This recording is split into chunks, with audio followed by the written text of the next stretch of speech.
The cow was standing alone at the back of the auction barn. Nobody wanted her. She was a large red and white Holstein with a swollen udder that hung unnaturally low beneath her body. She shifted her weight constantly, lifting one hind leg whenever the pain became too much. A handwritten card hung from the pen. Cull, not suitable for milking. People walked past without stopping. Some didn't even look. Mara Whitaker did. She had come to the county livestock auction looking for 2 young heifers she could afford for her small dairy operation. Instead, she found a cow everyone else had already given up on.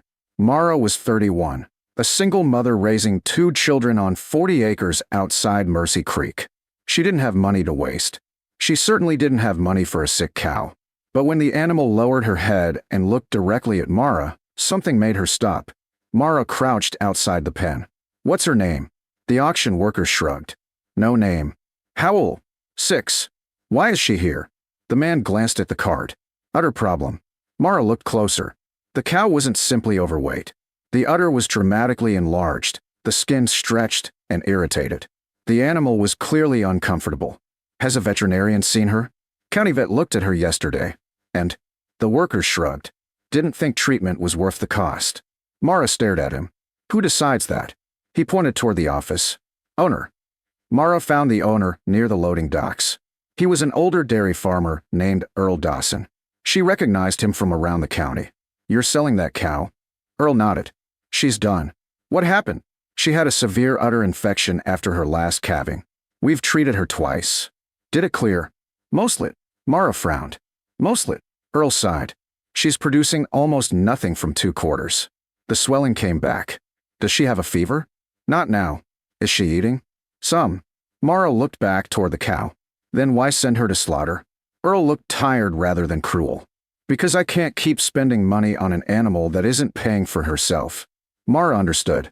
Feed was expensive. Veterinary care was expensive. Labor was expensive. But something still bothered her. How much? Earl named a price. It was less than the cost of a young heifer. Mara had enough. Barely. She thought about her mortgage, her children's school expenses, the broken tractor tire waiting at home. Then she looked at the cow again. Can I take her today? Earl stared. You want her? Yes. You know she may never produce milk again. I know. She may need more treatment. I know. You could lose everything you spend on her. Mara nodded. Then I'll try not to waste anything. Her children named the cow Daisy before Mara had even finished unloading her.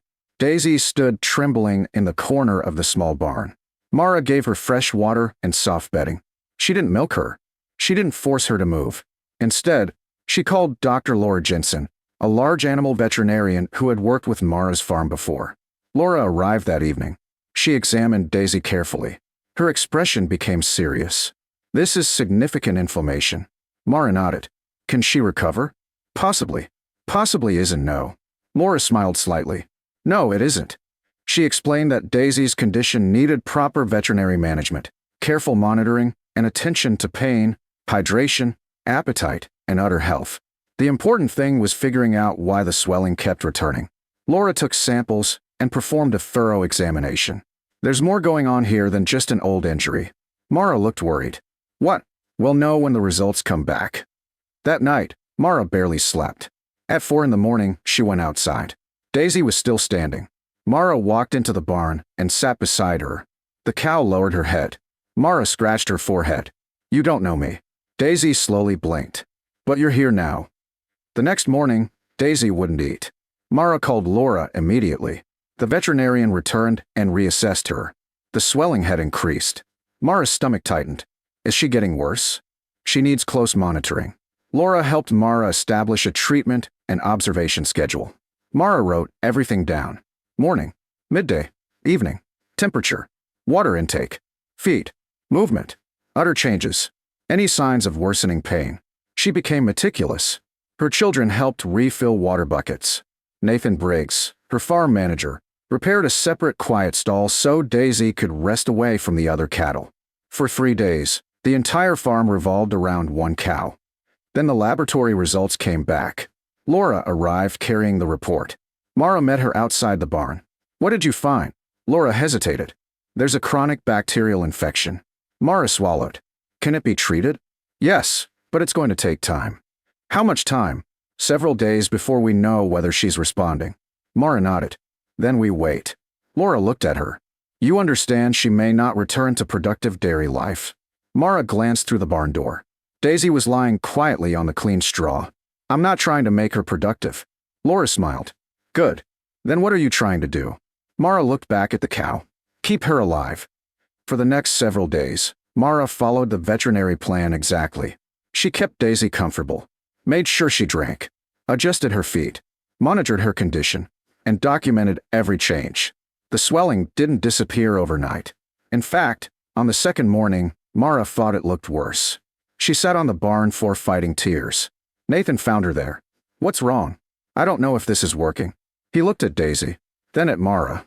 You didn't buy a machine. She looked up. What? You bought an animal. He sat beside her. Animals don't come with guarantees. Mara wiped her eyes. I know. Then keep doing what you can. On the fifth morning, something changed. Daisy stood up without struggling. She walked toward the feed trough and ate. Not a few bites. An entire meal. Mara stared. Nathan smiled. That's new. Mara checked Daisy carefully. The cow's swelling hadn't disappeared, but the skin looked less tense. Her breathing was calmer. She was moving more naturally. Mara called Laura. The veterinarian arrived that afternoon. She examined Daisy and smiled. Now we're seeing something. What? She's responding. Mara exhaled. Really? Laura nodded. But don't celebrate yet. Mara smiled through tired eyes. I'll celebrate quietly. The news spread through Mercy Creek. The cow everyone had considered finished was improving. Earl Dawson heard about it. So did the auction workers. Then a county livestock inspector stopped by. He had expected to see a dying animal. Instead, Daisy was standing calmly in her stall. The inspector looked at Mara. I heard this cow wasn't supposed to make it. Mara smiled. She wasn't. He looked at Daisy. What's changed? Mara glanced toward the animal. Someone finally decided she was worth the effort. The inspector said nothing. But before he left, he stood there for several minutes watching Daisy eat. And Mara had a feeling the story wasn't finished yet. Because Daisy wasn't merely recovering. Something about her condition was about to reveal why the swelling had been so severe in the first place, and why the cow everyone had written off might still have a future nobody at the auction had imagined. The next morning, Dr. Laura Jensen arrived before sunrise. Mara was already in the barn. Daisy stood quietly in her stall, eating hay. Laura watched her for several seconds. She's definitely improving. Mara smiled. There's something else. Laura examined Daisy carefully. The swelling had reduced considerably, but one section of the udder remained much larger than the others. Laura frowned. She gently examined the area and then stepped back. I want to take another sample. Mara nodded. Why? Because I don't think this is only an infection. The additional testing took several days. During that time, Daisy continued improving. She ate normally. She drank normally. She began walking outside again. Mara allowed her short periods in the pasture. For the first time since bringing her home, Daisy followed the other cattle toward the grass instead of standing alone. Mara watched from the fence. Her daughter, Lily, stood beside her. Mom. Yeah. Is Daisy happy? Mara smiled. I think she's getting there. When Laura returned, she carried a folder. Mara immediately knew the veterinarian had found something. What is it? Laura opened the report. The original infection caused severe inflammation. Mara nodded. We knew that. But there's something important. Laura explained that the inflammation had caused significant tissue damage, and one portion of the udder had been affected much more severely than the others. The good news was that the infection was responding. The better news was that the remaining healthy portions of the udder appeared functional. Mara stared at her. Does that mean she could produce milk again? Laura nodded carefully. Possibly. Mara's eyes widened. But you told me not to expect that. I still don't want you making decisions based on milk production. I won't. Laura smiled. But yes, if she continues recovering, we can reassess her production later. Mara looked toward Daisy. The cow was calmly chewing hay. She had gone from a cull animal nobody wanted to a cow with an actual future. Weeks passed. Daisy's recovery continued. The swelling gradually decreased. The skin healed. Her movement improved. She began spending entire afternoons in the pasture. Then came the first test. Laura examined Daisy and carefully evaluated the healthy portions of the udder. She's ready. Mara frowned. For what? To see what she's capable of. Mara didn't ask for details. She simply followed the veterinary plan. The result was modest, but it was enough. Daisy was producing again. Not what she had produced before her illness. Not even close. But she was producing. Mara looked at the small container. Then at Daisy. She laughed. "You're unbelievable." Daisy flicked one ear. Nathan stood behind her. "How much?" Mara held up the container. "Enough to make me happy." The story spread even faster than before. The county livestock inspector returned. This time, he didn't come to investigate. He came because he wanted to see Daisy. He stood outside the stall. "I heard she's milking again." Mara nodded. "Some." He looked at the cow. "That's the animal they wanted culled." "That's her." He shook his head. "I've seen plenty of cows recover from bad conditions." Mara waited. "But I've rarely seen someone put this much work into an animal everyone else had already written off." Mara smiled. "I wasn't trying to prove anyone wrong." The inspector looked at her. "What were you trying to prove?" "That she wasn't finished." Earl Dawson eventually came to the farm. He removed his hat before entering the barn. Daisy recognized his voice. She looked toward him. Earl stood silently for a moment. "I didn't think she'd make it." Mara nodded. "Neither did most people." He reached toward Daisy, but stopped short. "Can I?" Mara nodded. Earl gently rubbed the cow's forehead. "I'm sorry." Mara looked at him. "For what?" "For giving up on her." Mara smiled. "You made the decision you thought was right for your farm." Earl sighed. "Still." He looked at Daisy. "She got lucky." Mara shook her head. "She got someone willing to try."